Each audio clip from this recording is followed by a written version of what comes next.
our guest speaker, Assistant Professor Dr. Faizan Ali, representative from Dean Office and fellow participants. Assalamualaikum and very good morning. Hi everyone, my name is Abdul Rahim, your moderator for today's session. So first of all, I would like to welcome you all to the Tea and Cookie session organized by Graduate Student Club, School of Business and Economics, Universiti Putra, Malaysia. So this session is one of the platforms to spread ideas, inspire and motivate its audience and help in gaining new knowledge in terms of academic and research. So before we proceed to our event today, I would like to invite all Muslims to recite together Ummul Kitab Surah Al-Fatihah. A'udzubillahi minasyaitonirrajim. Bismillahirrahmanirrahim. Alhamdulillah Rabbil Alamin. Ar-Rahmanirrahim. Malik Yawmiddin. Iyyaka na'budu wa iyyaka nasta'in. Ihdinas siratal mustaqim. Siratal ladzina an'amta 'alaihim ghairil maghdubi 'alaihim waladdallin. Amin. Hope Allah will bless and guide our program will run smoothly and achieve the objective, inshallah. So now let's look together our short montage video, and I would like to invite Mr. Anik Inam, our GSC President, to give his welcome remarks.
Okay, so first of all, I would like to thank everybody and the management who is coordinating with us in managing the event. And I would like to welcome our respected Dr. Dr. Faizan Ali, who actually came here to speak about how we can be more better in publishing the article or writing the proposal and writing the thesis as well. He will share some of the tips as well, and I am very grateful that he spared time to come on our platform and to share some of the tips so that our postgraduate students and the students elsewhere, they can also get benefit from it. So I'm highly honored and I'm highly obliged that he is here with us, and thank you so much for coming. And I would like to mention that my team, they are working so hard. My team include the marketing team, the event team, and the social welfare team as well. And there's top hierarchy as well. So all are working very hard, and they have worked day and night to make the event successful. As you have seen the video as well, that we have done two tea and cookie sessions previously, and now this is the third one, and hopefully we'll do later on as well. And hopefully the next event is about GSC talk, which will be happening on 5th March. So I hope that all the participants here will join that event too. So without wasting any time, I would like to welcome our distinguished guest, speaker and assistant professor in University of South Florida, Dr. Fazan Ali. Thank you, Anik. Can you hear me clearly? Yes, we can hear you, sir. All right, perfect. Thank you very much. I first want to say I am highly obliged to be here. It's a pleasure. I normally do not say no to Malaysia and Turkey, two countries that I like a lot.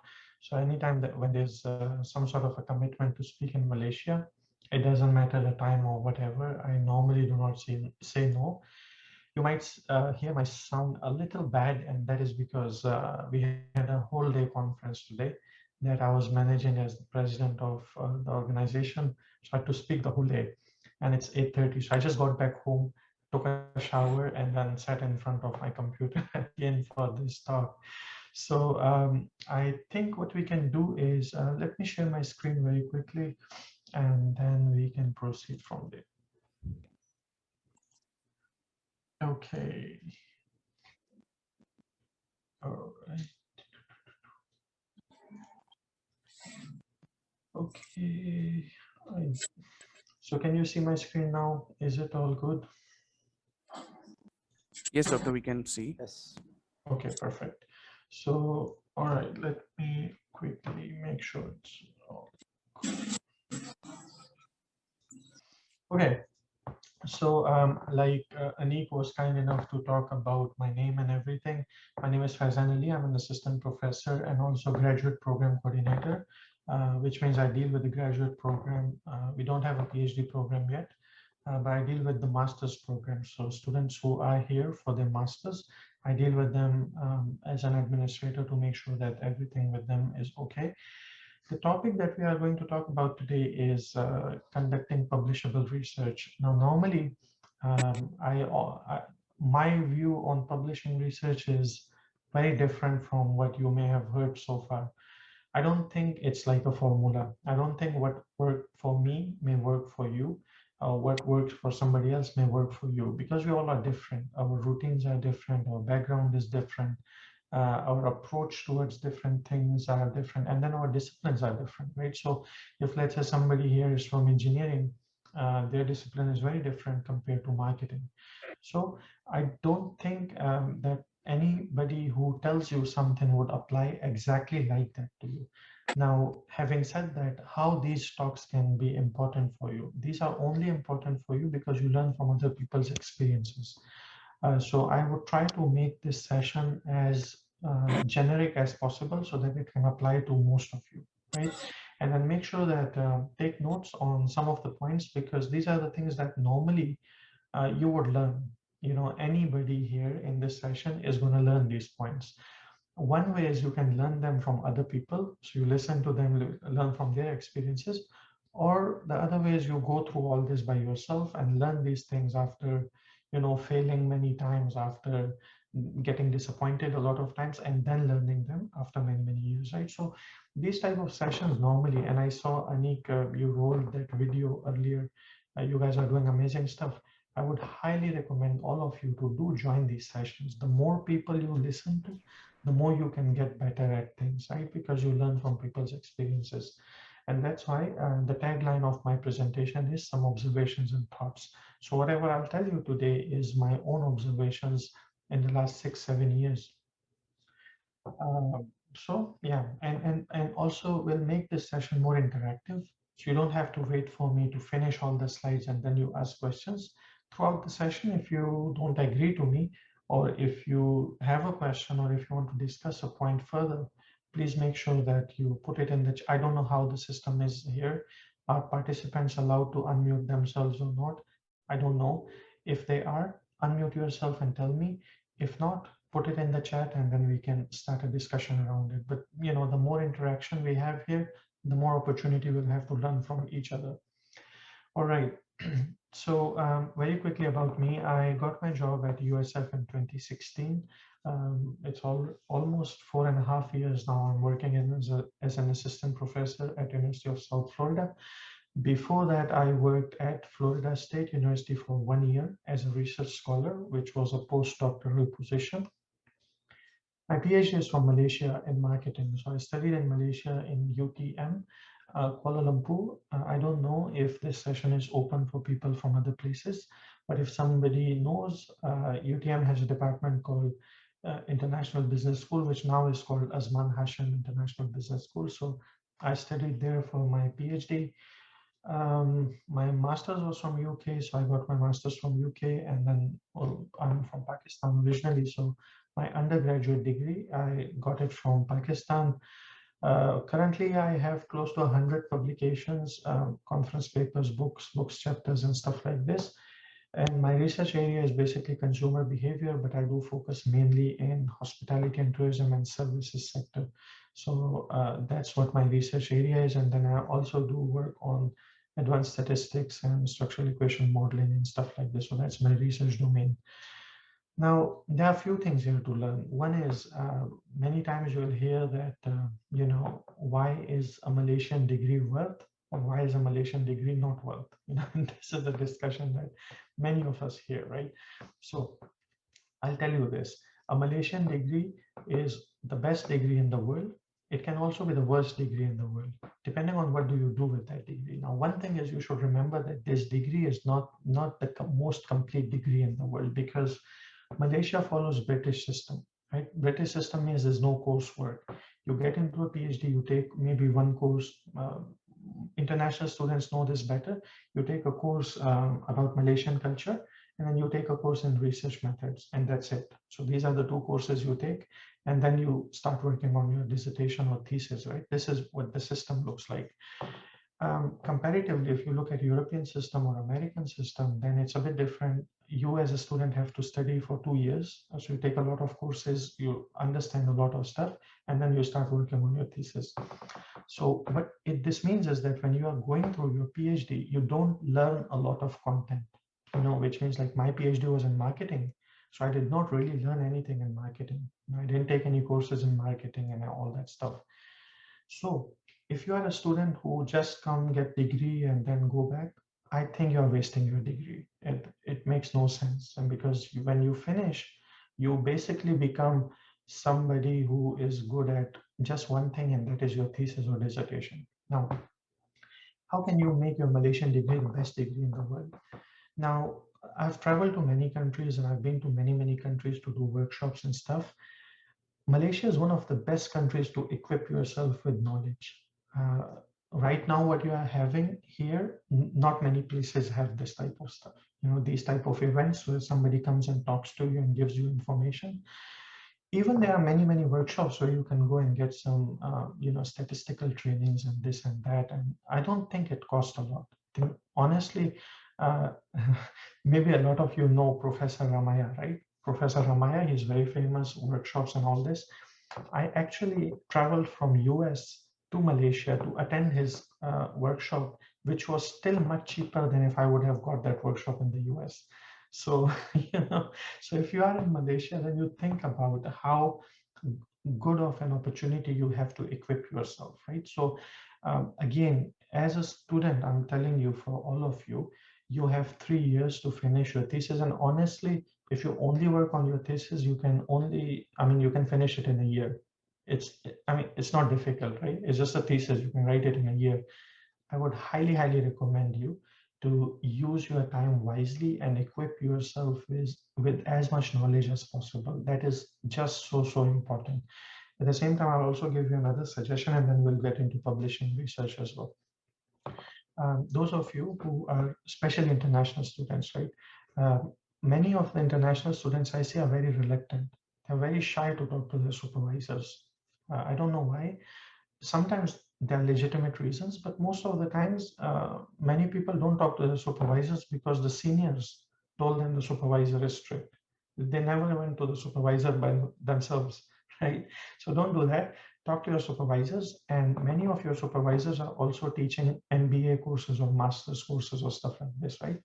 Talk to them and ask them for a permission if you can sit in those classes and take those classes as coursework. And why I'm saying this is because many people, they get into PhD having a different background. So I know many students who are coming from engineering, and they get into a PhD in business management with no understanding of what basically business management is. Now, when you go ahead with this, almost no knowledge of business management, and then you try to publish, what happens is you have a lot of difficulty because you don't understand the theory, you don't understand the content of the subject and everything, right? So these things I'm telling you because many people that I talk to, they finish their PhD and they say, I never talked to the supervisor. I ask them, well, I took their supervisor's classes. Have you talked to the supervisor? They say no, because the senior supervisor is too strict. So don't do that. I mean, look, what is the worst thing that is going to happen?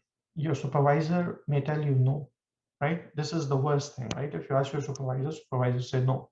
That's the worst thing. Anyway, you are not taking the class. So even if the supervisor say no, you're not missing anything, right? You still go back to zero. So before your supervisor tells you no, I think please go ahead, talk to them, take some classes so that you can understand the subject matter better. All right, so that's that. And then yes, some of you may look at this last box and you may question, why is it that I'm working in hospitality, tourism, and statistics and SEM? What's the point? Okay, so here is the deal. When you finish your PhD and you get into the market, especially now, there's heavy competition, right? So if you are getting your PhD, let's say in strategic management, there's a lot of people in strategic management. So how do you distinguish yourself? Doctor, For that, sorry to interrupt. yes. The slides are actually in the middle, so we cannot see the slides properly. So Oh, if it is like okay, full screen or something, then we can see. no problem. Let me bring back the slides. Thank you, thank you, thank you, Doctor. No problem. Okay, I know why you don't see the slides properly. Just give me 1 minute. Let me bring them back. It's like very vertical. No, I got it because I have a vertical screen. Oh, So I okay. put the slides on vertical screen. So just give me 1 minute. No problem. It's okay, it's okay, it's okay. All right. So I'm going to move all of you to this screen and then make the screen here. Okay.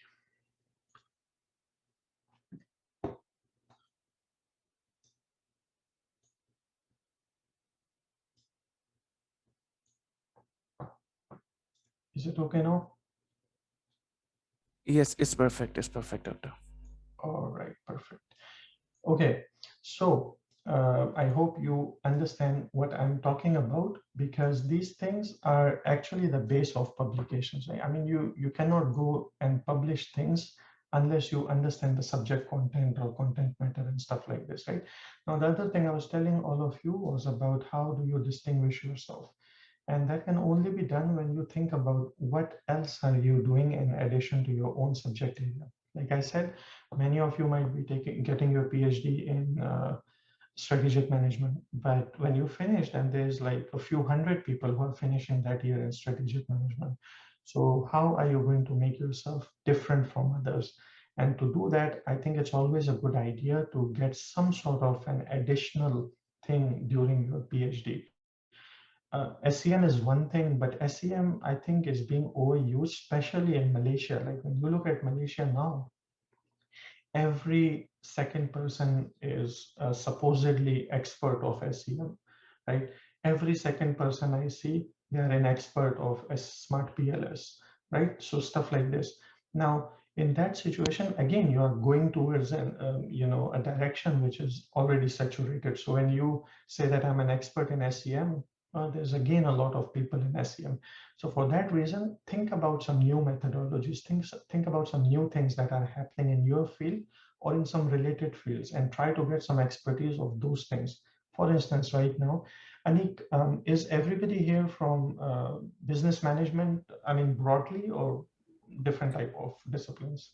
I think there are people who are from different disciplines here, Okay, but all right, but majorly they are covering the business and economics subjects. okay. All right. So for economics, there's not too much you can do, right? For economics, because it's like a set rule and then you just are within that. But for people who are studying business, right, especially marketing or human resource management or stuff like this, think about experimental research. There's not a lot of experimental research. So if you have some sort of an expertise in this, you automatically set yourself apart in terms of publishing, in terms of stuff like.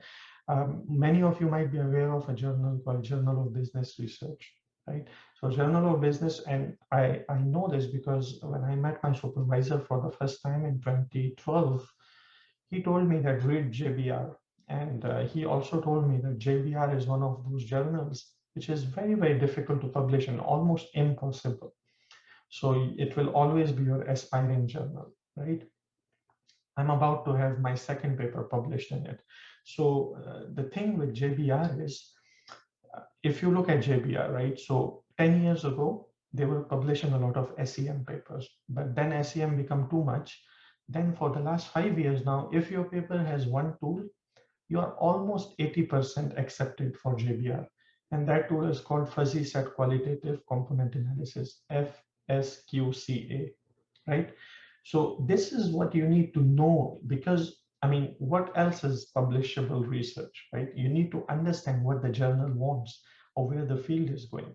So if you get an expertise in that, you're ultimately paving the way for yourself for success. So these are important things that not many people are going to tell you. Make sure that within your own discipline, like other than your own discipline, take some sort of expertise in some emerging research methods in your area. That is going to help you quite a lot. All right, let's move along. Now, currently, like I said, I'm the graduate coordinator for my college. So it gives me a lot of interaction with students. Many students, I work with them. And then I also work with these students on their research thesis and stuff like this. In fact, today in the conference, several of my students presented. I don't know if somebody here also attended that conference or not, but that's that. And then other than that, I am involved with, a lot of research journals. Some of them are the top journals in hospitality industry. And I'll especially mention one journal that is very interesting. And again, this is for all of you to understand that, originally I'm from Pakistan, and I know that it happens a lot in Pakistan, in Bangladesh, in India, in Malaysia, in China, developing countries, that you have less, you have more people to scare you of things than to pat you on the back and say you can do it, right? I mean, we see around us, like when you go and ask somebody about PhD, they say, oh my God, PhD is so difficult, stuff like this. This journal that you see, IJCHM here, right now I just got promoted to associate editor for this journal. My first ever paper that I wrote in 2013 got rejected from IJCHM 2013. And that was my first ever paper I wrote. And now I'm associate editor for that journal. So 2013, 2021, it's 8 years. Not a lot of time actually to get your first rejection, and then now as a senior editor for that journal. So it's doable if you make wise decisions. Like that rejection taught me a lot of stuff.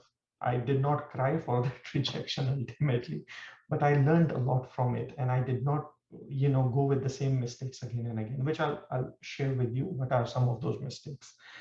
Okay, one other thing very quickly is, I don't know, maybe some of you know, maybe some of you don't know, but I also run a YouTube channel, and this is again only with one intention, and that is to help as many researchers as possible. So in this channel, what I do is a lot of videos about different type of tools and tips and stuff like this. And every time I go to a conference or I meet somebody who is good at something in research, I invite them to come and do a demonstration so that many people can follow this. So currently I have around 75 videos on this channel, different tutorials, motivational videos about research methods. I interview editors, some other leading scholars and stuff like this. So if you don't know, you can search it. The name of the channel is Research Beast, and this is the QR code, so you can look for it. Normally, if you are part of doctorate support group or some groups on Facebook, you should know about this journal. If you should know about this channel. If not, I'll just tell you to go and check it out. All right. Now, let me start with my experience with research. Okay, so today I feel honored to be here to talk to you about how to publish research, right? But it doesn't happen at once. It's not like I woke up this morning and then all of a sudden somebody asked me to talk to you. It's not like this. It's a whole process, right? So you start somewhere, then you go through a lot of things, and then all that. So currently my experience with research is this. Like I said, my PhD is from Azman Hashim International Business School. I finished my PhD in 2.5 years, so I count those 2.5 years as really the starting point for my research. Masters, I did a thesis, but it was not like, it was not something like research love or something. I just did it because I had to do it. In International Business School is where I actually really started doing research. And I'm so thankful to my supervisor because he was really good at understanding journals and impact factors, which journal is good, which is not so good, right? So as soon as I started my PhD, all of a sudden then I started understanding journals and how journals work and everything. So it was a good push to me, right? So I did not have to go and look for these things. It was from my supervisor right away. Then Doctor Support Group, again, some of you may know this group. Right now, I think it's the largest group on Facebook for researchers, research support. And I'm a very active member there, answering people and all this. So during my PhD, I talked to several of our friends, PhD students from different countries. Everybody have got a different approach. And then now Doctorate Support Group. Every morning I wake up, I go and see people are complaining about their PhD or some problems that they're going through, right? And so the more you look at these things, the more you understand what are some issues that PhD students face. And most of you are PhD students, right? So when we talk about these issues, they are common to everybody. I mean, wherever I go and ask people what type of problem you have, it's similar problems that come again and again.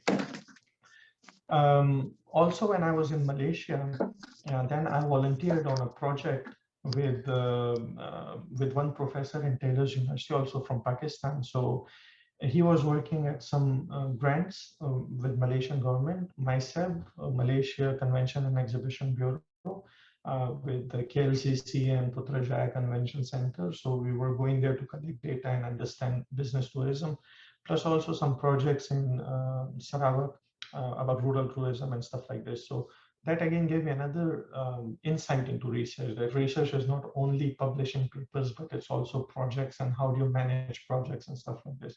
Now, I personally did not manage the project, but working with a professor who was managing projects just gave me some more insight into research. And currently, I'm supervising students in many different countries. I did not update this slide, but right now I'm working with 16 different students around different countries.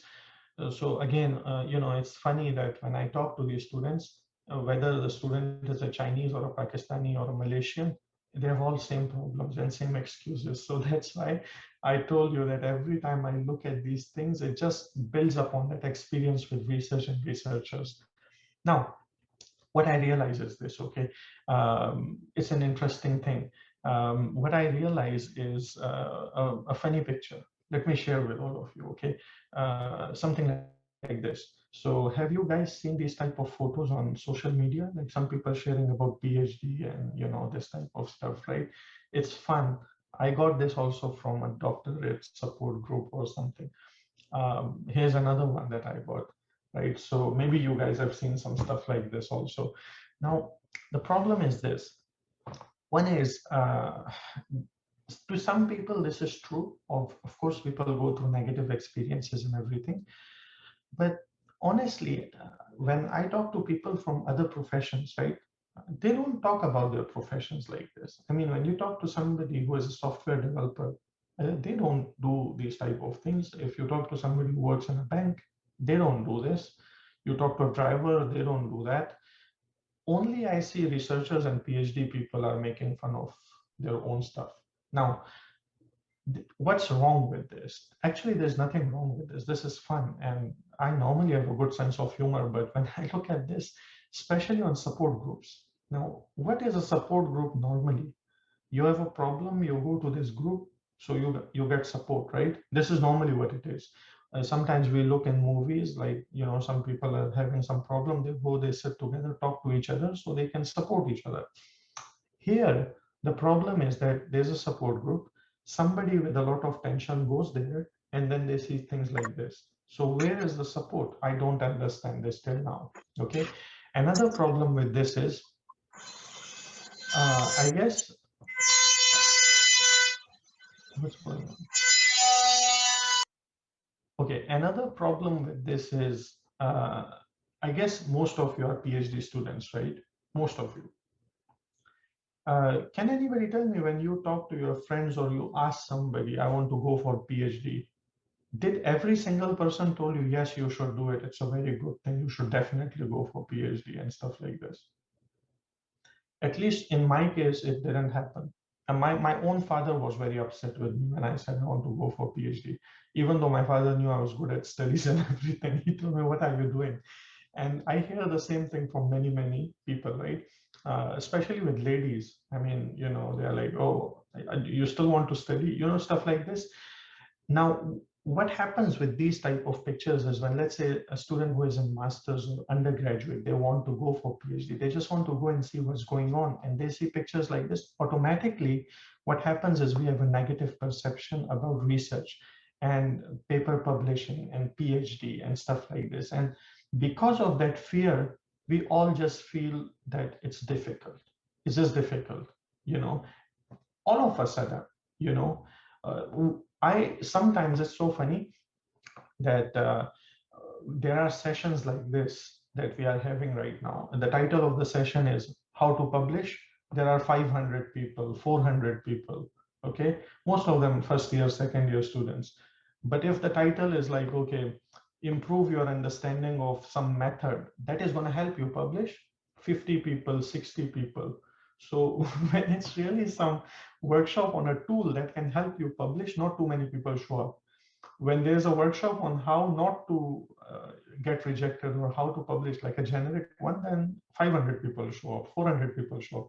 And that is actually because of the fear of publishing. I mean, even people who have never published, they're scared of publishing, right? And it happens because of many, many reasons. But this is actually what is the problem, in my opinion, okay? I mean, you may think otherwise. See, ultimately, we have this situation where there's a lot of people, and what they say is, I hate research. And people who join PhD with a lot of interest, after 1 year or 2 years, they feel like quitting. And that is why, I don't know if you know this or not, the turnover in PhD is around 70%, which means that people who start PhD, 70% of them leave PhD without completing it. Now, of course, it's not all because of you. It's not all because you are scared of publishing or something. It's not like this. There's a lot of issues, right? There's a lot of issues around it, and we can talk about them, but that's a very, very long topic for another day. All right, so let's go ahead and see. Now, in my opinion, what you need to do. right? What is it that you should be doing in order to avoid something like this? First is, remember this, research is supposed to be difficult. I mean, if somebody tells you it's easy, it's wrong. It's not easy. And if it is easy, then it means you're not doing proper research. One, please understand that when you do research, it is supposed to be difficult, right? Now, what type of research am I talking about? If anyone, and some of you might know this theory called theory of planned behavior. You might go and read theory of planned behavior and you might tell me, oh, it's not difficult, it's easy. That's because that's not research, that's just reading. Research is supposed to dig into things and try to find them and look into connections and things like this, and that makes things difficult. So first, when you go to PhD or do research or whatever, your first semester, don't think it is easy, okay? Why am I telling you this? Here's the deal. There's a very basic marketing concept called expectancy theory, okay? Expectancy theory, what does it say? It says that whenever you have not done anything, and, for the first time you're doing something, before you do something, you have an expectation, okay? So you have expectation. Now, when you are doing that thing, now you have a perception. So you compare your perception with expectation and see what's going on. If your perception is higher than what you were expecting, then you're highly satisfied, right? You go to a restaurant, maybe you go to a mama shop, your expectation is at 0.2, right, out of 5. You go there, the food and everything is good, your perception is 4, means you're highly satisfied, right? If your expectation is at 4 and then your perception is low, then it means you are dissatisfied. Negativity, right? Why many people have issues with PhD also is, when you ask them, why are you in PhD? Because I don't know. I have talked to many people like this. Why have you got PhD? I don't know. Why are you in PhD? Because I want people to call me doctor. Stuff like this. So if that is the reason why you are in PhD, then you are putting your expectations very low.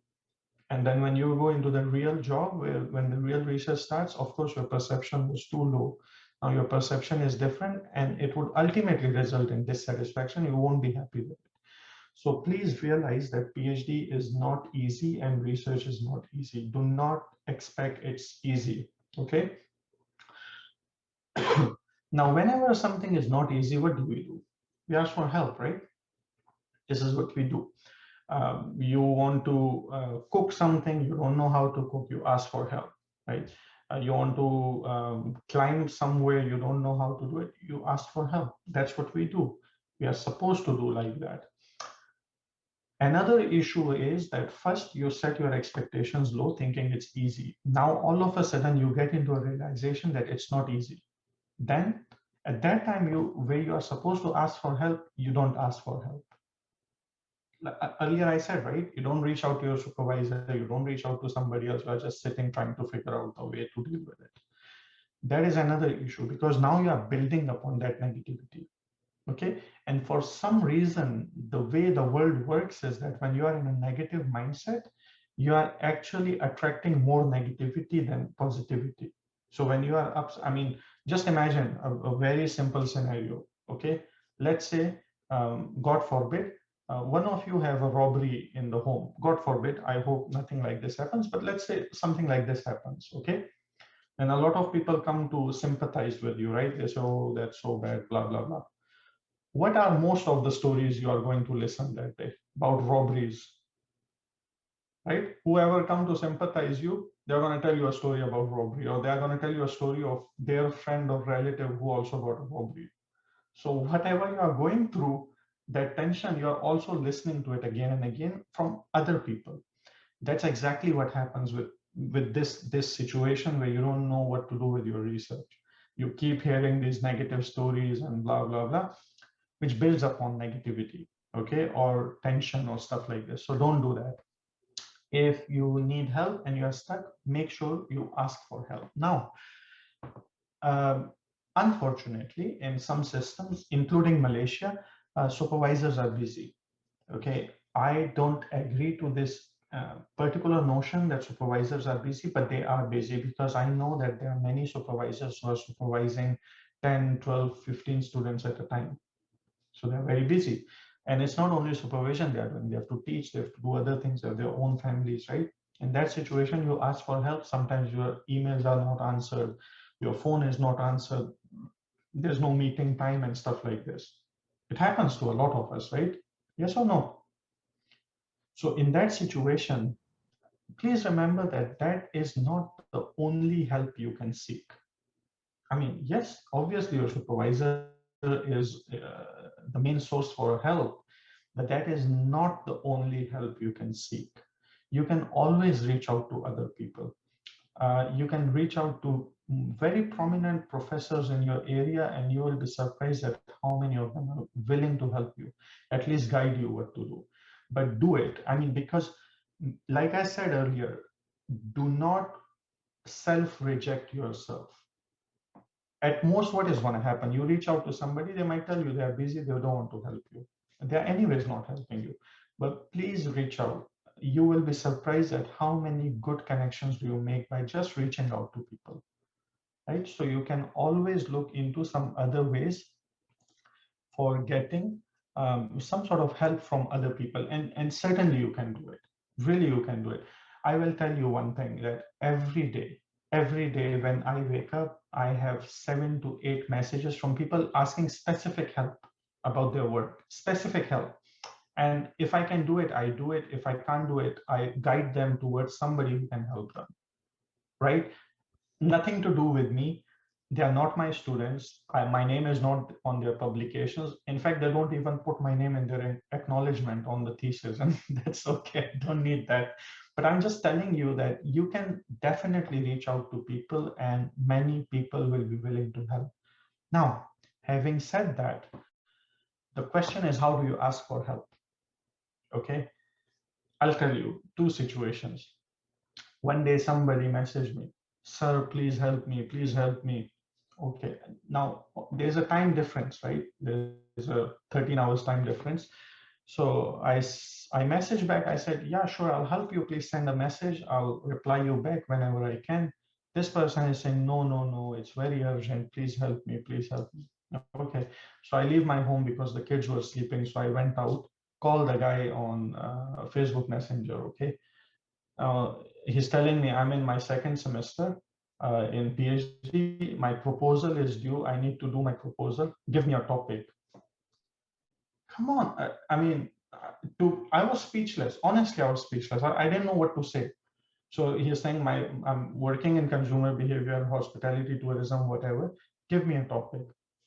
So I asked this guy one question. I said, "Look, if I had a topic ready, right, at this moment when you are asking me, let's say I have a ready-made topic. Do you think I'll give it to you, or I'll write a paper on it? Why should I give it to you?"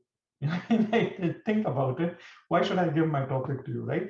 So against this, for the same situation, instead of this, you can do some research, contact another person. If the same person contact me and say that, "I did this research, here are 3 or 4 things that I come up with. Which one do you think is a good topic? Or which one do you think I should go ahead with? Or which one do you think has more potential?"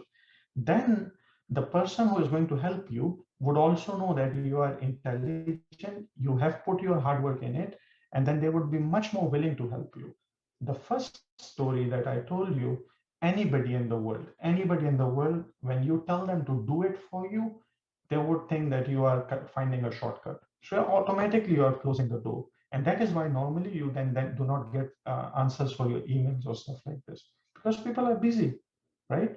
So make sure that you understand these things. These are important, okay? Here, I'll tell you another thing. I'm not going to name names, okay? But so I studied from UK. I came to Malaysia. Um, I thought my language was okay. So I was working with one person in Malaysia. Again, I'm not going to name nationalities also, but I finished a paper in 2 3 years. I think 2 years later, when I was in Malaysia, I sent this paper to this person in Malaysia, asked them to give me feedback. I still remember to this day, this person throw my paper, say, "What is this?" Throw my paper right in front of me, say, "What is this?" Okay.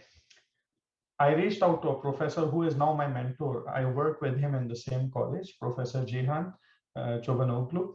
I sent him my paper, same paper I sent to him on email. I wrote to him, dear Dr. Jihan, thank you so much, blah, blah. I have written a paper and I would really appreciate your feedback on this. The paper comes back with a lot of feedback. In fact, the professor in the US even put links to papers on Google Scholar to tell me, like, read this paper, add something from this paper there. So you can see the difference of approach to many things, right? And now, to me, both of those incidents were very good learning experiences because I got to learn a lot from them, right? So make sure that when even you are asking for help, you should know what type of help do you need. Now, sometimes what happens is you knock at one door, that person is rude or they misbehave or whatever. You shouldn't take that negativity to throw it on the next person you are asking for help, which happens a lot also, right? So if one person rejects you, then you automatically go to the next person with a lot of negativity and you say it, oh, this person was so bad, blah, blah, blah, blah. Don't do that. Nobody is interested in your personal problems. This is strictly professional. This is research. You don't go tell people, oh, this happened, I fell down, my leg broke, please help me. Nobody is going to do that. I mean, honestly, this type of things happen, right? What is your leg has to do with your typing a research paper? Nothing, right? So don't do those type of things. Please know how to ask for help so that people are willing to help you.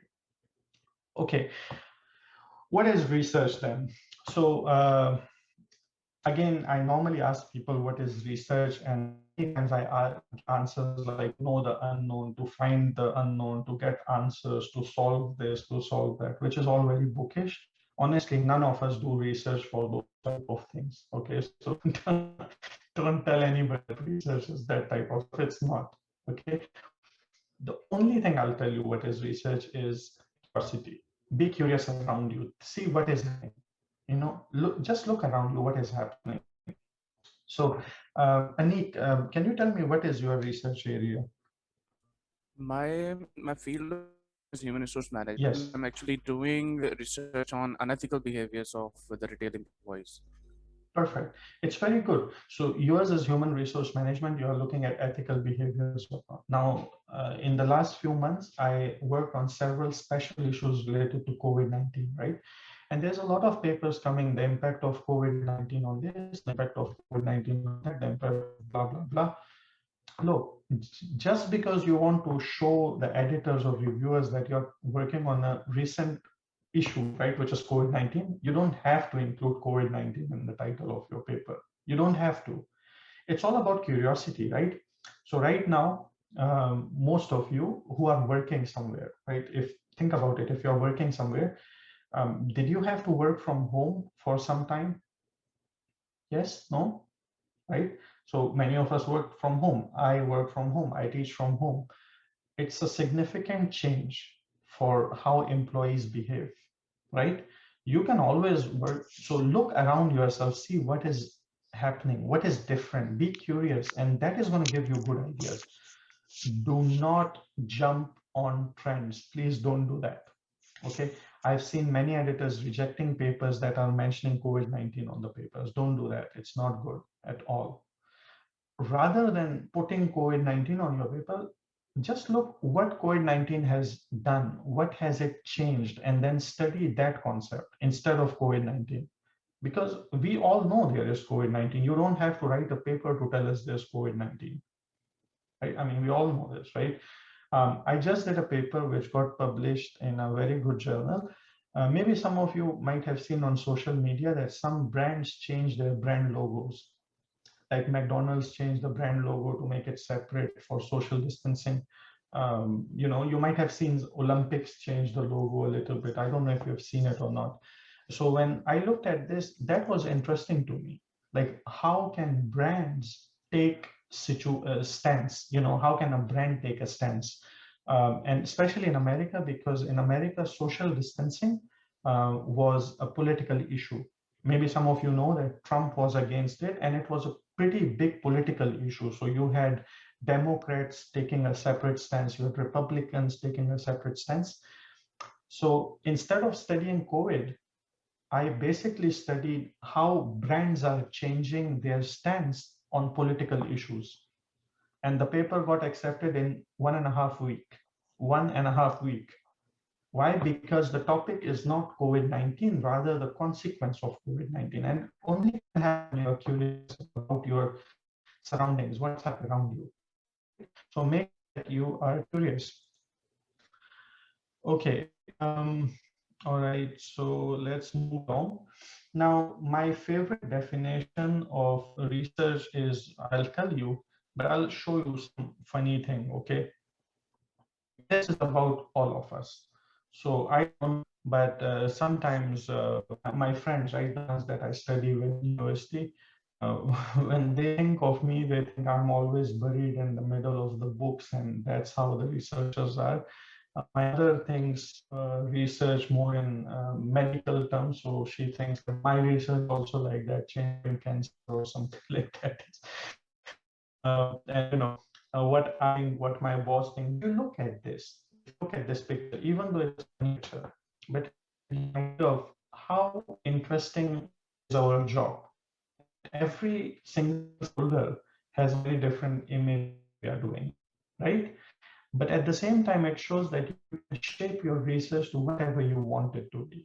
Like nobody is going to tell you to only do one type of research. Shape it however you want to be. And there's last slide where I'll show you how you can do it as an early career researcher to also increase your own visibility, so people know what type of research you're working on. Okay. All right. This is the main definition, academic definition of research. It says that research is a process. So one thing, remember, it's not a one-off thing. Okay, so when you are doing research, it's not like you are bringing something as wahi from the sky. It's not like this. It's a process. It has a starting point. So your research needs to come from somewhere, which means you need to do some literature review to get ideas and then start your research, right? So it's a process. And then never, ever tell people that my research is this, I'm going to conquer the world. It's never like that. So your research certainly has limitations. Once you finish, then you know there is a lot of problems with your research that you couldn't dealt with. Those are limitations that somebody else is going to look into to do their research. So it's a process, it's a constant process that goes on. Second thing is that in research, it's not only seeking. Seek means you find the answer for the first time, right? Now, in Malaysia, I see that many people are stuck on this. What is your contribution? What is new? What is it that nobody has done? It's okay, no problem. Yes, that's research, but revising something is also research. Revising means that you come up with findings that are contradicting existing findings, right? Let's say, and this happens again a lot in developing countries. Have you ever talked to your supervisor after data analysis when your hypotheses are not supported? They're like, wow, they look at you like if you did a very big crime, right? So this happens to a lot of us. I mean, it happens to me also. But remember that when you do research, your job is to uncover things. Uncover, right? Somebody that they commented on my YouTube video, on one of the videos, that my hypotheses are not supported. All the previous studies have a positive relation. Mine is not positive. What should I do? I said, what do you need to do? Go and check your sample, right? I'll give you an example, very simple example. All of you are students, right? And all of you are in some sort of a campus. Now, in campus in Malaysia, and I so much miss that environment, you have canteens where you can go and eat, right? Makan makan. So that is the word that I learned in Malaysia. The first word was makan makan, because everybody enjoys eating and I love it. So you have canteens, right? Now, if somebody has to do research in Malaysia on canteens, you will see that the level of loyalty is very high. Everybody goes to the same canteen every day, right? However, you maybe your students or somewhere look at some outside restaurants, loyalty is not very high. So now you have a contradictory finding, right? You leave it here, then you are not doing research. But this is an example, right? Now, if you dig further, why is university offering person high inside the campus canteen, but why is it not outside? A lot of interesting ideas. Maybe the student who is in the campus is going to canteen because it's convenient, because that person is loyal, because it's convenient, or maybe because it's cheap, or maybe because it's close to your department, right? So there's a lot of things you can find. Why is that person not loyal to restaurant outside? Because they want to please their taste all the time. So if the findings are not, if they are not according to the previous findings or whatever, try to dig into your sample, see what is so special about your sample that makes your study different. That's called revising facts. Can somebody answer me what is the center of our solar system? We have a system, right? So what is the center of our solar system? Sun. Oh, Lisa, if I was in person, I would have a chocolate as a. So sun is the center of solar system. However, not long ago, people thought Earth is the center of solar system, right? We know this, right? But then somebody had to revise it because that was not true. So what we do, research is always open to revision. You always revise your research and come up with new explanations, right? So make sure if your hypothesis or your study is not supporting previous studies, dig a bit deeper. Look what else can you find there so that your facts and everything can be revised, okay? All right. Now, this is cool, okay? Maybe you guys can put something in the chat. I want to know, why do we do research? Okay, I really want to know. While I'll wait for a minute for you guys to chat in the chat room. Why are you guys in PhD or research programs? Like, why are you doing research?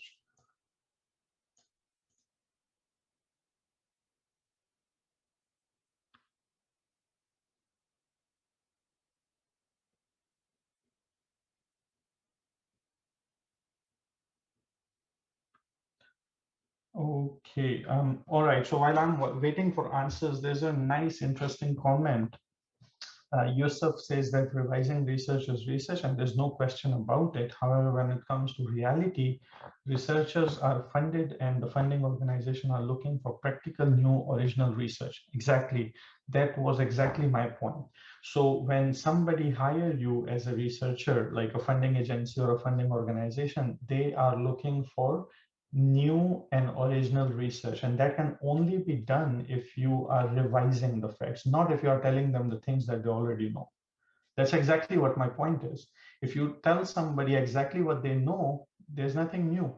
You can only tell them something new when you are revising things. Remember, revising is always the forefront of things. Okay, so even now, the companies that came up with vaccine for COVID-19 did not develop the vaccine from scratch. Remember this, it's not developed from scratch. They have to use the vaccine strains from previous vaccines to come with a new string of vaccine, or a new version of vaccine. So we see there are some answers to provide solutions, to find answers and recommendations, new information, and discover things, understanding. Okay, all good, all good. Same answers any other group gives me, and there's no problem with that. I'll tell you what I think about why do we do research.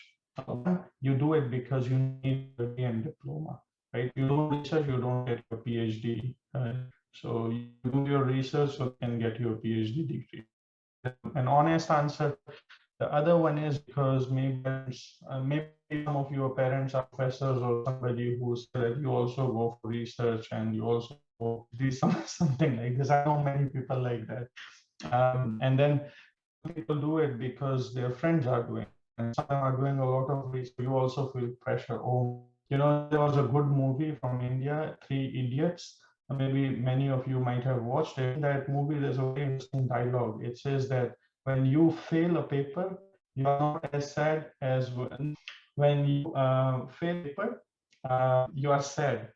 And you see that your friend has passed, you are much more sad, right? So that was a funny comment in that movie. And I think that peer pressure is a real thing. So when you look around yourself, maybe batch or other class fellows, they are doing research, also push yourself to do some research, right?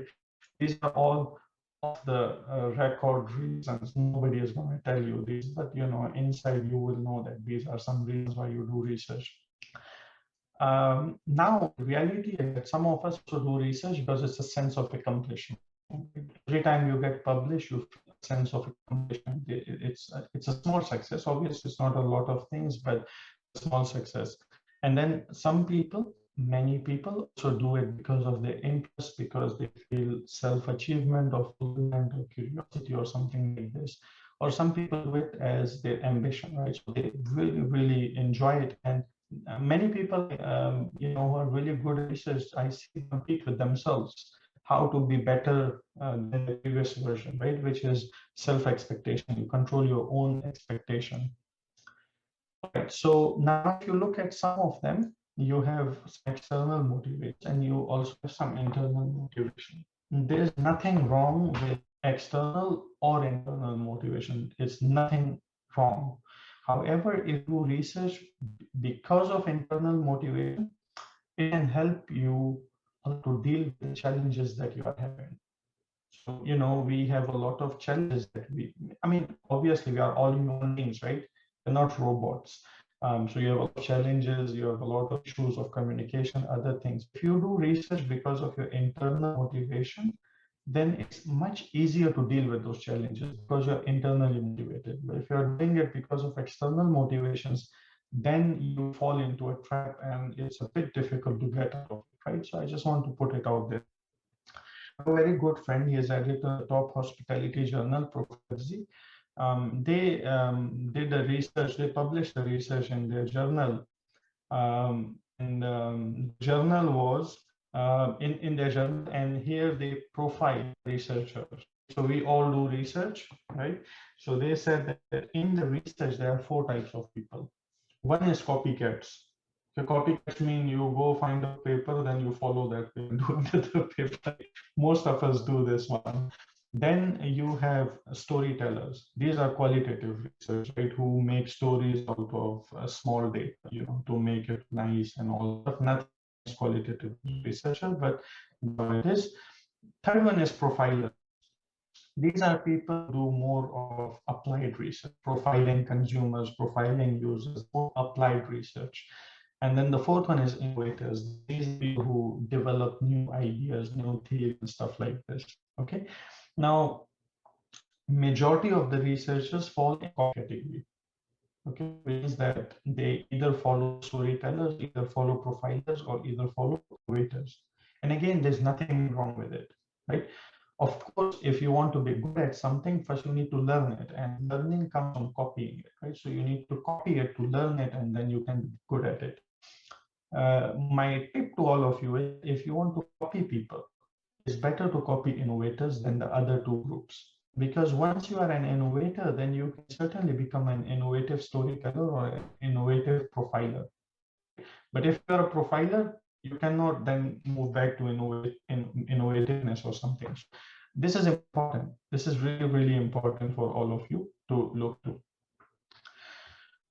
Now, why is publishing important? Okay, so we all in Malaysia, there's a famous term, publish or perish, right? Everybody says this, and some people say it's not real, but it is real. Honestly, it's real. However, we have gone way beyond it. There's no publish or perish thing. Now, 5 years or 6 years ago, it was publish in high impact factor journals or perish. So if you publish in 3rd level journals or whatever, nobody cares. Honestly, no one cares about them. And I'll tell you one story about this very quick. And the last stage that we are now is because of the competition is so much. Now, say that frequently in high impact factor journals and you won't perish. So it's not just publishing one paper or paper, consistently publish. And you know, still I see a lot of people who are publishing, but difficult to find jobs or keep jobs or things like this. So it's happening, but you need to work to figure this out for yourself. I recently was applying for a grant, okay, in the US. anything that was not SSCI on my CV, they had to remove it. Anything that was non-SSCI, it was deleted from my CV. So, you know, and this is reality. In many places you apply for a job, they ask you to only focus on SSCI. Now, if you go to apply for some high-level places, they don't even consider SSCI. They consider some lists. Because some of you are from business management and economics, there's a list that is considered all over the world in top tier schools called Financial Times 50, FT50. Those are 50 journals, and you need to publish in them in order to be considered for it. And now I know that there are a lot of business schools that are even going beyond F50, so not even 50 journals, but they are talking about a list of 20 journals called UT, University of Texas, Dallas 24. So there are 24 journals, and you must only publish in them to be considered for promotion and stuff like that. So again, I'm not saying it's widespread, I'm not saying it's happening everywhere, but this is what is happening, right? And you should all know that this craze for SSCI did not start from it's developed and then moved along to other countries. So now what many developed countries are focusing on, FT50, UTD24, many other developing countries are going to follow that as well. So just make sure that you look into this, okay? All right, where to start then? Anik, I see in the chat some people are complaining about the audio. I don't know what is going with audio, but it is little bit, I mean, little bit distortion, I think. I don't know from where side, like, but when you're speaking, we can hear it properly, but little distortion is there sometimes. So I think that okay. they are I mentioning, don't know. but I am feeling the same as well. Okay. So All right. I mean, maybe one way of doing is if I don't see many people have their videos on, but maybe you can turn off your videos. That might help a little bit with the bandwidth. Hopefully, it will be okay. Can you All right. please off the video? Yeah, it might help with the bandwidth. I'm not sure. Hopefully, it will. All right. So I think here is what you need to know. Good research, any good research that you want to do, it needs to start with a good topic. Your topic needs to be good in order to do a research. Where do you come up with a good topic? It can only come when you have a good knowledge of literature. So when you know your literature, only then you can come up with some cool topics to work on, right? With a good knowledge of literature come with a lot of reading. Okay, so this is important. Now, the problem is that when it comes to reading, and I'm actually 150% sure that all of you have gone through this. When you ask your supervisor, professors, your seniors, 95% of the time they're going to ask you to read journal articles, right? Or may lead you to journal, read this journal, read that journal, or stuff like this. That's a very bad strategy, especially if you want to come up with a good research topic. Why? Because when it comes to reading literature, there's so much more that you need to read. Not only journal articles, but industry magazines. Look at what is industry doing. Okay, industry shows. Malaysia is a wonderful place for this industry exhibitions. Every day, so many industry shows and exhibitions. That is a good idea. Social media, look at things that come on social media. You know, social media is on trade. Every day, every 2 days, there are new trends go away. Catch up on those trends. Look at blogs, look at podcasts. Now, I'll tell you this. All of you know something like APA or Harvard or something like that, right? So you know referencing styles, APA, Harvard, Chicago. These are all different referencing styles. Have you ever seen the APA manual or some other manuals to see what type of references you can put in your paper? They have references to YouTube videos. How do you refer to a YouTube video? How do you refer to a magazine, to a website, right? These are all there in the manual. Why? Because you are expected to read all those things. However, we mainly read only journal articles, and that's why the topics that we come up with are not unique.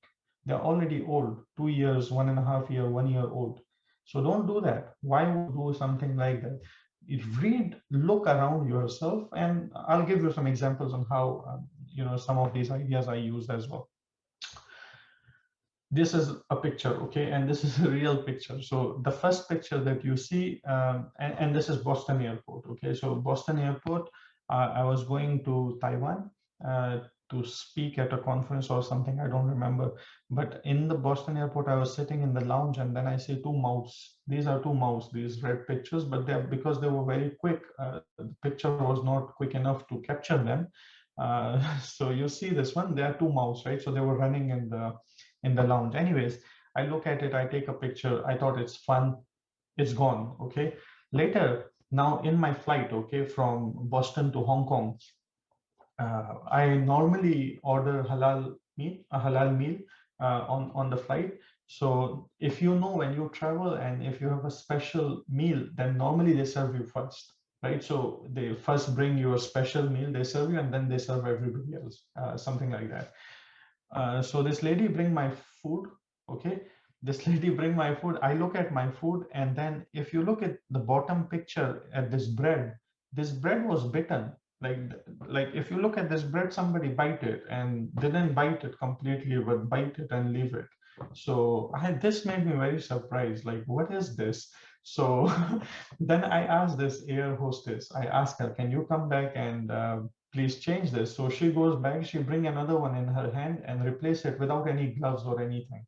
Now, I mean, I am normally a hospitality professor, so I know how food is served and everything, right? Nowhere in the world you serve food like that. So then obviously I didn't eat food. When I came back from Hong Kong, then I looked at it and I was actually very upset. I was very dissatisfied with all this. So I looked at this and then I tried to look at some research. And in research, then I realized that there's almost no research about dissatisfaction. Like, what can make you dissatisfied, right? In airports, airlines, there's a lot of research on satisfaction, and many people think if you score low on satisfaction, it means dissatisfaction. But that's not the case. This is completely different.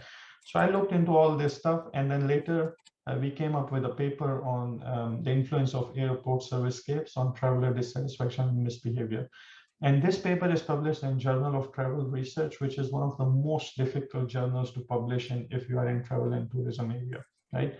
So again, this paper, the full published paper, came from this idea that happened to me in an airport, which normally many people won't even remember, right?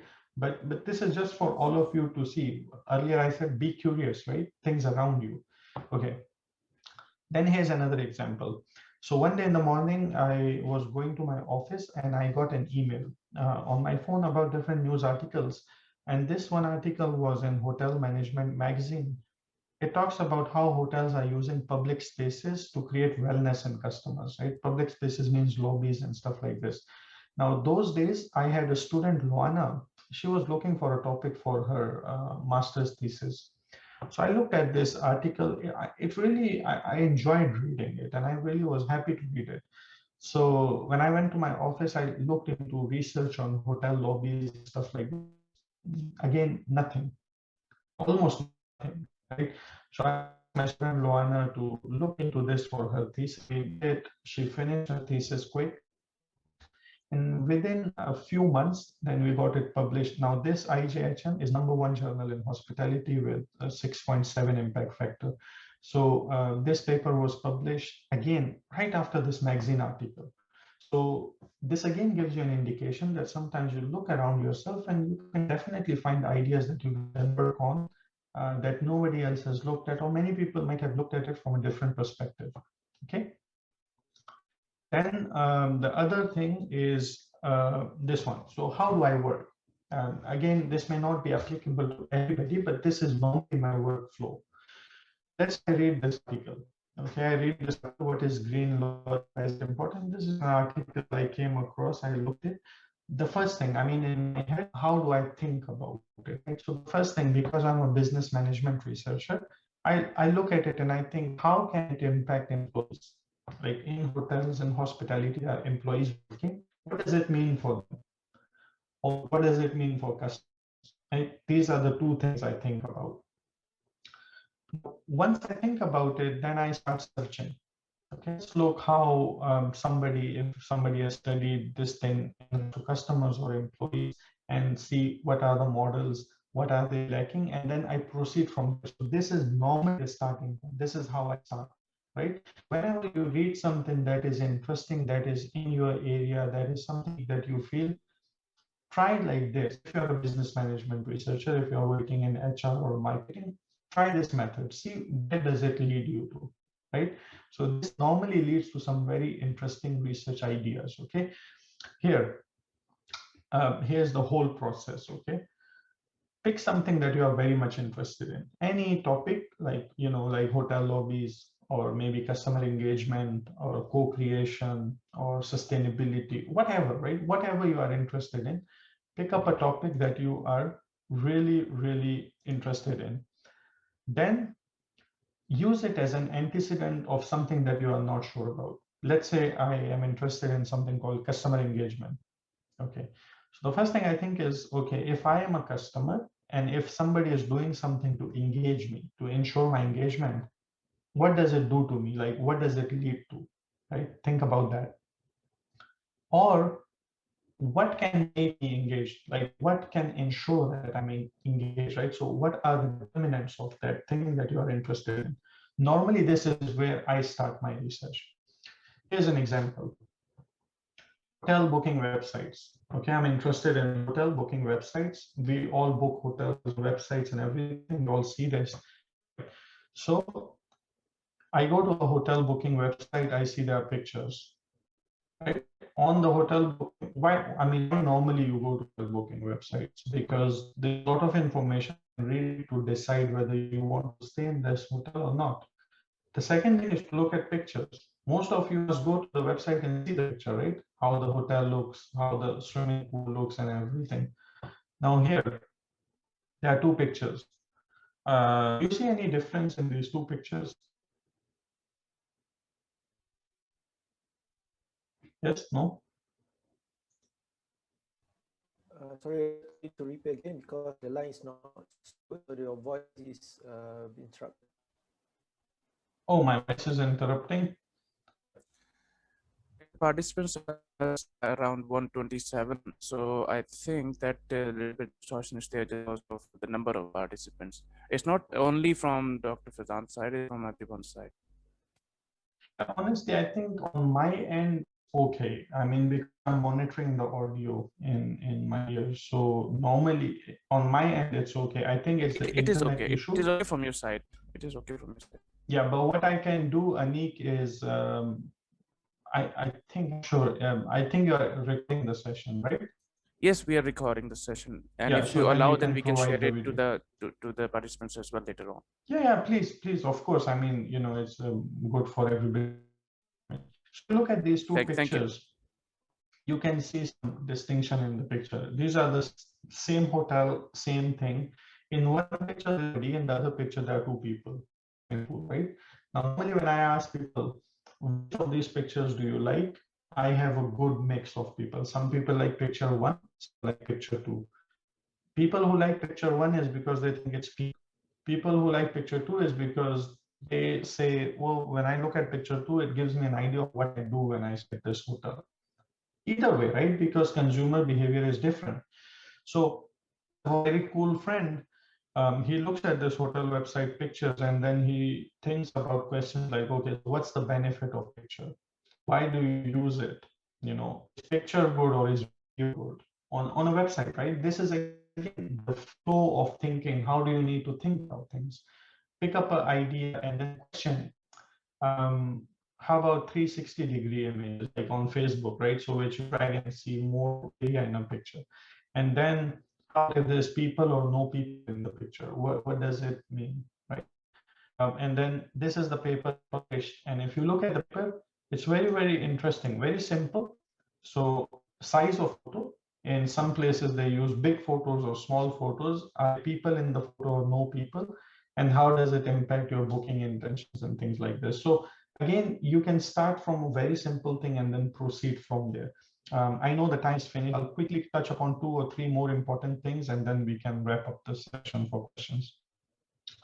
My own PhD, here's how I dealt with my own PhD. So normally in marketing, we assume that customer satisfaction leads to customer loyalty. Like if you are a satisfied customer, you are a loyal customer, right? However, I read one article in Harvard Business Review that says that customer satisfaction is not enough for loyalty, and it makes sense. So it depends on the context. If you are if you buy a luxury product, you are highly satisfied, but you are not loyal to it because you cannot spend money on it all the time, right? So it's context specific. My research was on luxury resorts. So the main notion in marketing is that satisfaction leads to loyalty. But then I find an article in Harvard Business Review that says satisfaction is not enough for loyalty. So ultimately, the question is, okay, if satisfaction is not enough for loyalty, then what is enough? What creates loyalty? Okay, I understand satisfaction doesn't create loyalty. So what creates loyalty, right? This is my question based on some reading and literature and whatever. Now from here, one way is you go to literature and get yourself completely lost in the literature and try to figure out. The other easier way is find some review papers, find some papers that are systematic literature reviews or bibliometric papers or review papers or meta-analysis or something like this, which is going to help you a lot.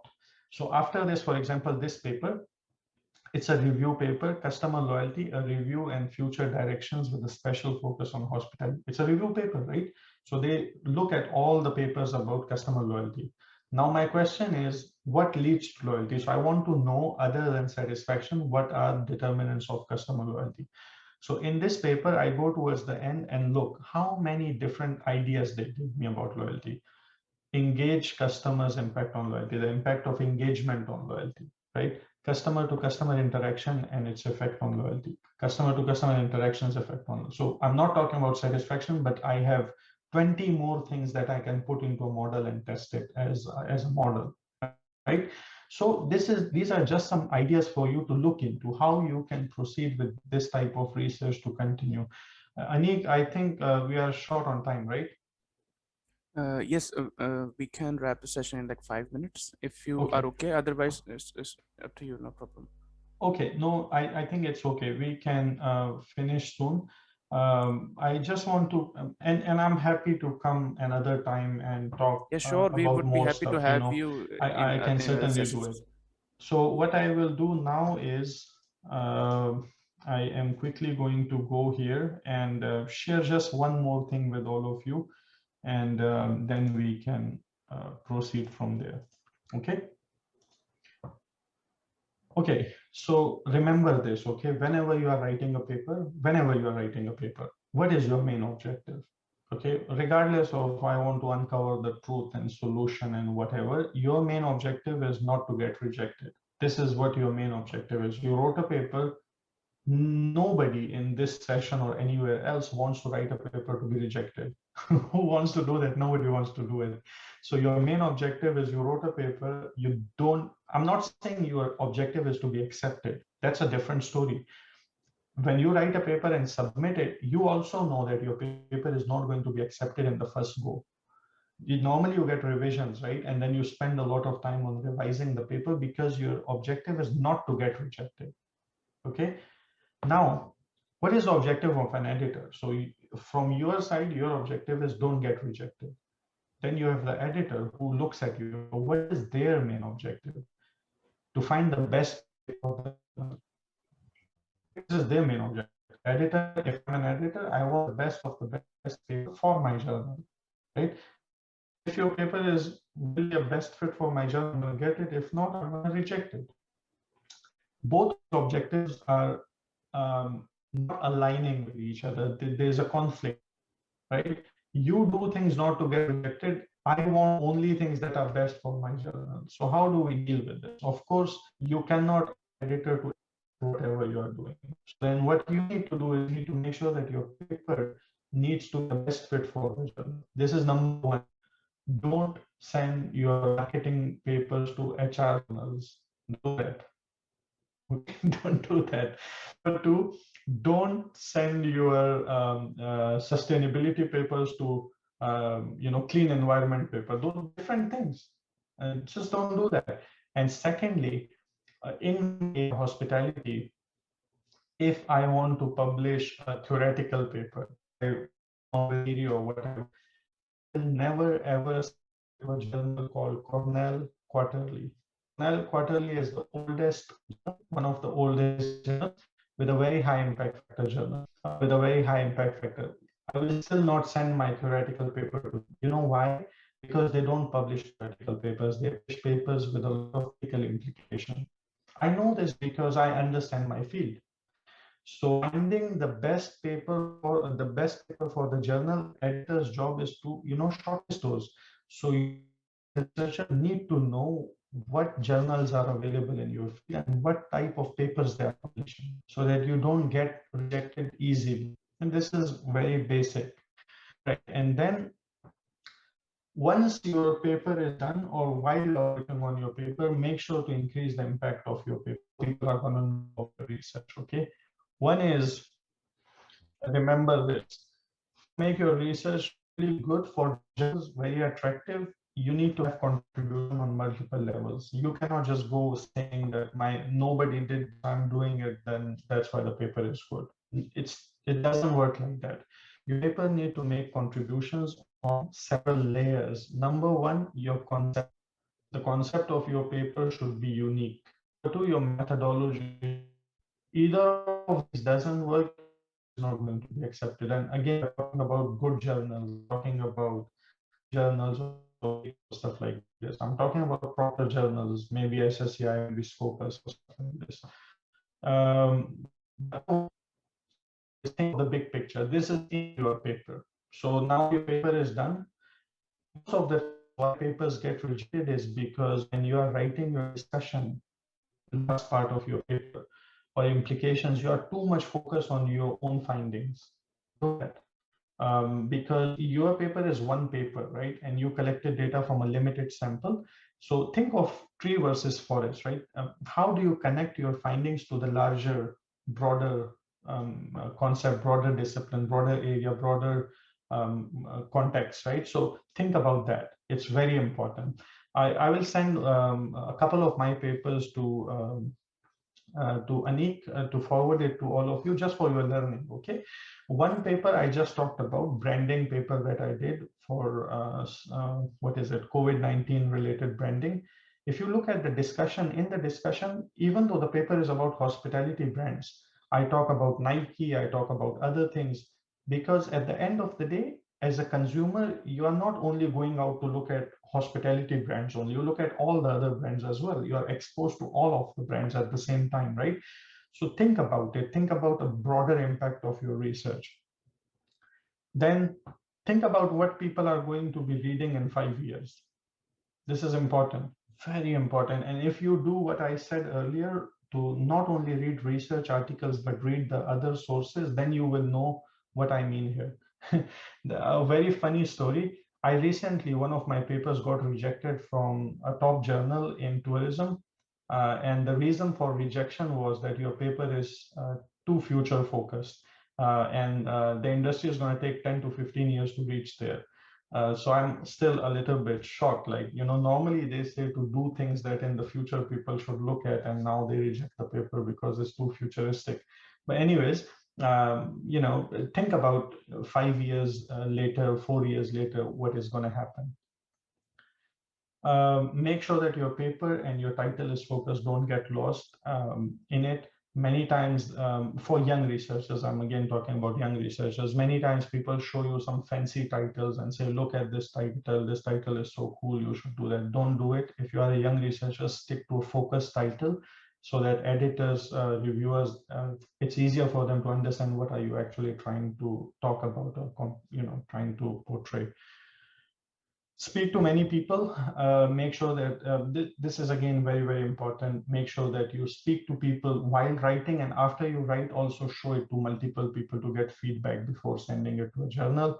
And once you publish the paper, publicize it. Many people don't like me. People have deleted me from their Facebook because they think I advertise my students too much. I think it's ridiculous. I think you all deserve to be publicized, especially your research. If you invest a lot of time and effort in your research, I think there's a lot of people who need to know about your research, and you should do it, but do it in a logical way. Do it in a way where people who looks at it, they're relevant to it, right? LinkedIn is a very good platform. LinkedIn, ResearchGate, these are good platforms where you can try to do it, because many times when you share your research, you get a lot of offers to collaborate with some very good scholars that you can work on with in the future. Be relevant and impact. This one I will not talk about. I think you know. Anyways, I'm going to stop here. Anik, I know the time is limited, and some of the stuff I missed because of the time issues, but I'll be, like I said, I'll be very happy to come back and talk about some other specific things with regards to publication. I use pretty much all types of social media. So if you want to reach out, you can use any of these links to reach out. I'll be happy to answer your questions. Thank you so much, Dr. Faizan Ali, and we would be happy to have you again so many times, because we all like a fan of you, like how you are doing your research and the way you are working and the hard work you have done up till now is quite impressive and inspiring for us. So yes, we would like you to do some sessions like these in future as well. So thank you so much. So I would like to call Abdul Rahim to please, or should we go for the question answer session for a while? Yeah, we are going to proceed for the Q&A session, if any, from Yes. the participants. If you have any questions, you may write on the chat box. It will be very easy for us to read and can answer that as well. So the question from Tariq Ismail, when, if I can read, so when submit abstract in the conference and it is accepted, do I need to write the whole paper? From Tariq Ismail. Okay, so thank you for your question. Well, it depends on the general conference itself. Each conference is different than another. Some conferences require you to write papers, some conferences require you to write an extended abstract, some conferences want to do anything, and some of them give you an option whether you want to write a full paper for proceedings or whether you only want to stick with abstract so that there is no plagiarism. So this is again highly up to the conferences how they want you to submit something. Okay, and another from Mr. Lukman. Thank you, Doctor, for your great presentation. I have a specific question related to the theoretical framework. How to ensure that our underpinning theory can support our model? Thank you. Okay, thank you again. Look, good question. For theoretical framework, normally, again, it depends on what type of a researcher you write. Are you doing qualitative or quantitative? From you, I assume you're a quantitative researcher. So remember one thing, when we say theoretical framework doesn't mean you need only one. You can always use multiple theories as linkage is okay.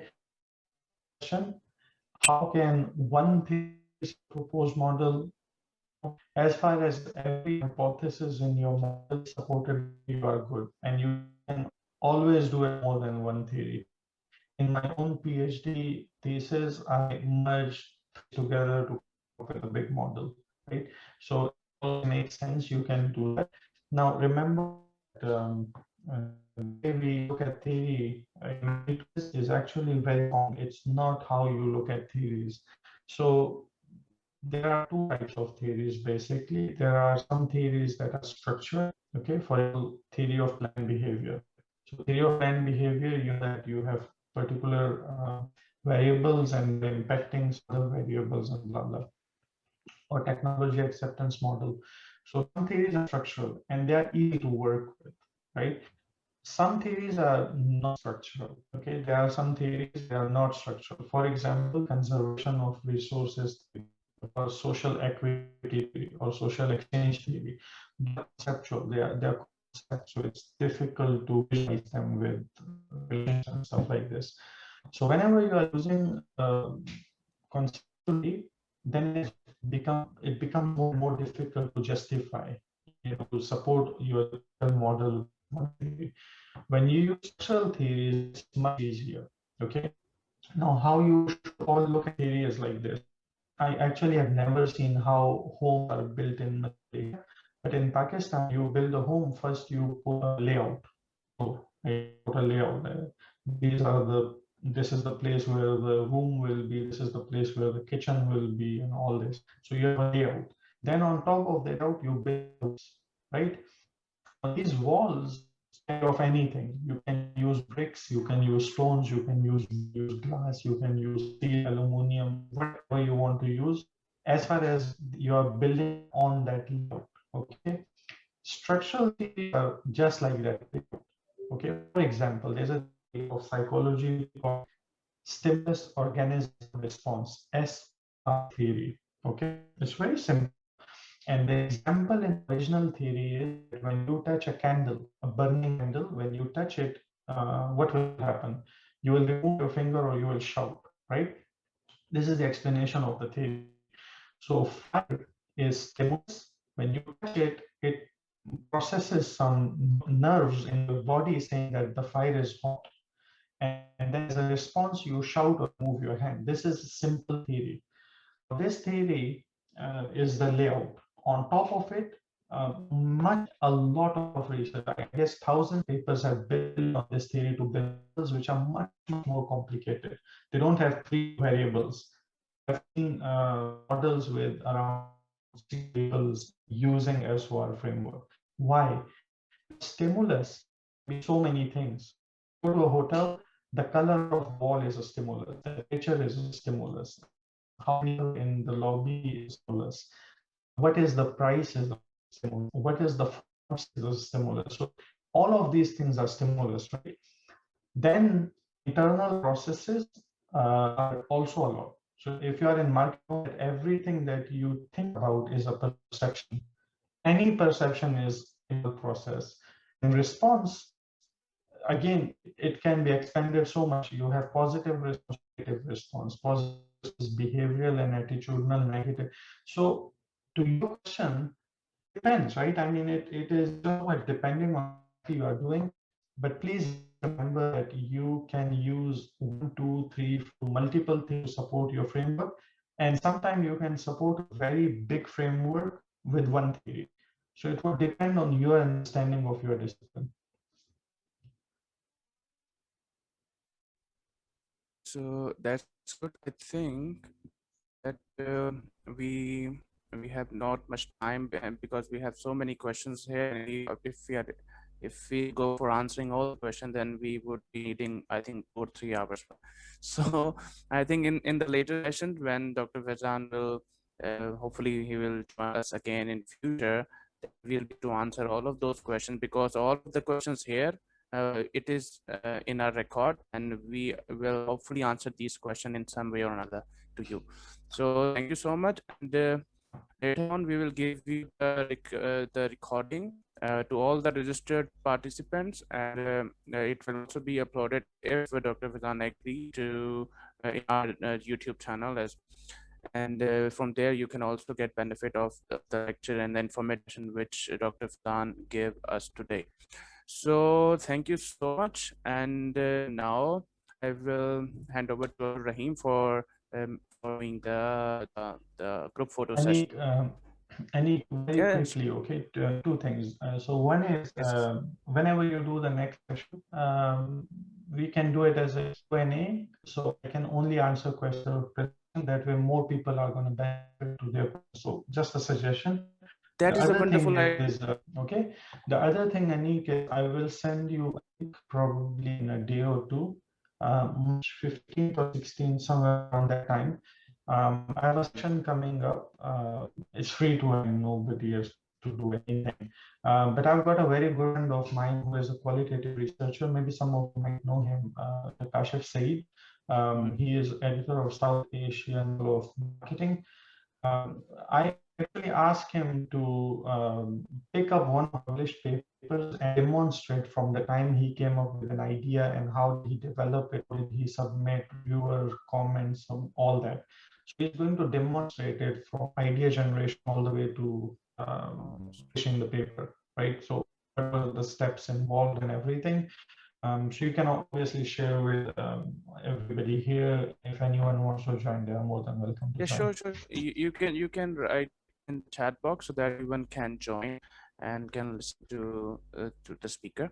Yes, you can share, and I will be sharing that as well. If you will share it to me, I will share it to the group, and all the students I'll do they that. can get benefit from it as well. Anytime, it's not Okay. about this. Anytime you can just tell me, and I will share that. Perfect. Thank you. You're welcome. Welcome. Now over to Abdul Rahim for the group photo session. Finally, come to the annual session. So we invite to all the participants to switch on the camera. So we will take a group photo together. And I all the executive members to take pictures because it is online. Everyone can take pictures. Yeah. Okay, you can switch on the camera. And please your video camera on so that we can take the pictures. Thank you so many for joining in now and turning on the cameras. Okay. So right. Okay. So the photo session starts now. All right. Okay, another group. Okay. Images here. Okay. Okay, thank you everyone.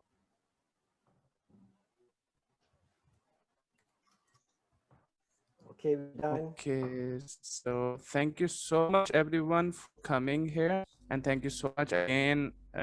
More we thank, it is lesser, and thank Dr. Faizan Ali. Yeah, sure. Sure. Who is speaking? Who's on the line? I said I just on my camera and the session has ended. Oh, okay. No, I can take it. No problem. We can take picture for you, no problem. For the front page, no problem. Okay, we accommodate for you. Okay, we're done. Okay, thank you. On behalf of the team, I would like to say thank you to Dr. Faizan for the informative and interesting talk, and to all the audience for the active participation. Hopefully this session will benefit to everyone. Thank you for your attention, and see you again in the next tea and cookie session. And one more thing, and today, just because of Dr. Faizan Ali, we have broke our records, and we had like around 132 participants, active participants today in the session. Okay. So thank you so much everyone for coming here and making a history for our club. Thank you so much. Okay, thank you everyone. Assalamualaikum warahmatullahi wabarakatuh. Thank you everyone. Thank Thank you. you. Allah Hafiz. Goodbye. Thank you, Doctor and the team. Thank you, Doctor. Welcome. You're Thank you, welcome. everyone. Welcome.